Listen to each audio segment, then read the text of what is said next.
It wasn't Albert Einstein who came up with the theory of relativity. It was a Neanderthal in the dry, vast land of the savannah who first understood that time is relative.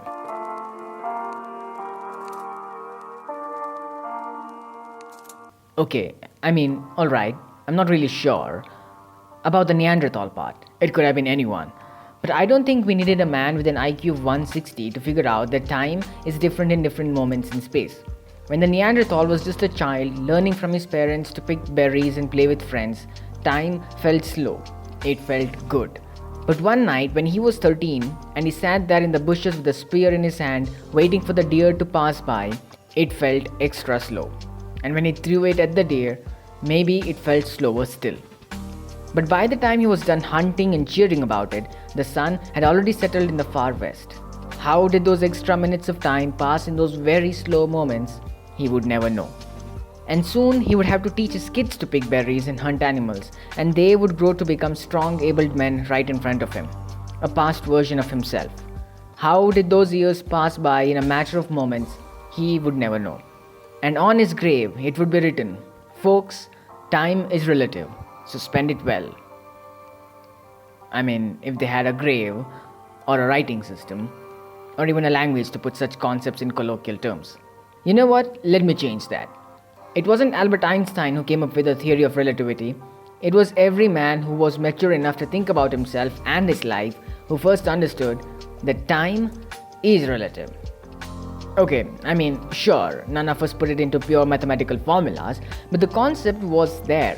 It was there as the years went by and became more and more omnipresent. And sure, when we thought about it, we weren't thinking within the realms of physics, because that would have sounded stupid. Even today, if you tell someone that time is actually a piece of object, malleable and movable, they might think you are stupid, or crazy, or worse, an engineer. But it indeed is prevalent everywhere. We always hear people talk about it. It's already been 1 year since I got into college.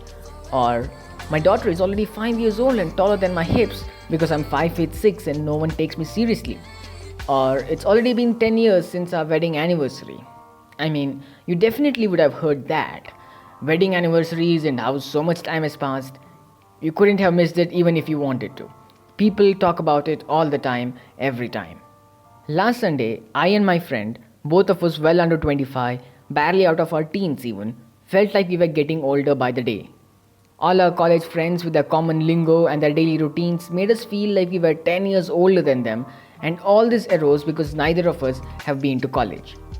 And I think both of us missed that, the thrill of having adventures and cracking jokes in the middle of a class, or joining art clubs or dance classes, experiencing love and breakups.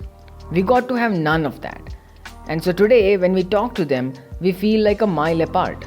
Although all of us are of the same age, some even younger.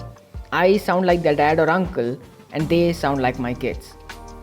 A decade ago, 1998 was such a young year, a part of the 20th century but only in the birth certificate.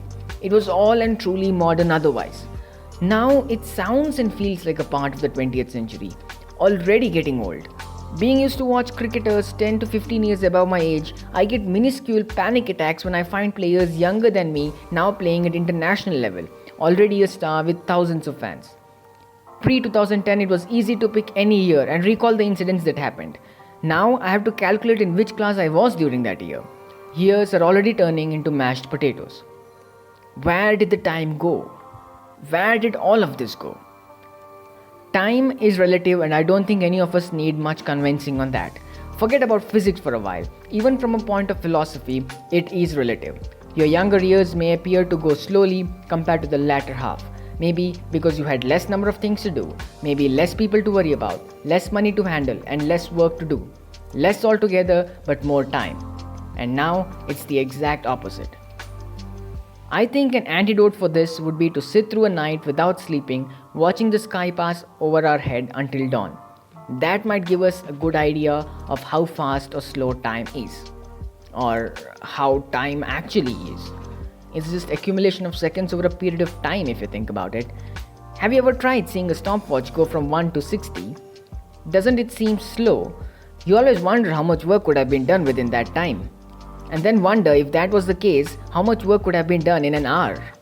and we have 24 of those in a single day. Just thinking about it is intriguing and depressing at the same time. I think the day we will have conquered time is the day we will have conquered everything. If there was any contender for religion, it has to be time. Not God, not luck, not destiny, time. So, if you believe in the power of prayer, especially before a test, pray a bit to time as well. It won't hurt. Pray that it stops being relative and just behaves like itself. Pray that it doesn't make you take it for granted. Pray that 10, 20 years from now, or hell, even a week from now, you won't wonder about where it all went like a stone man in his cave.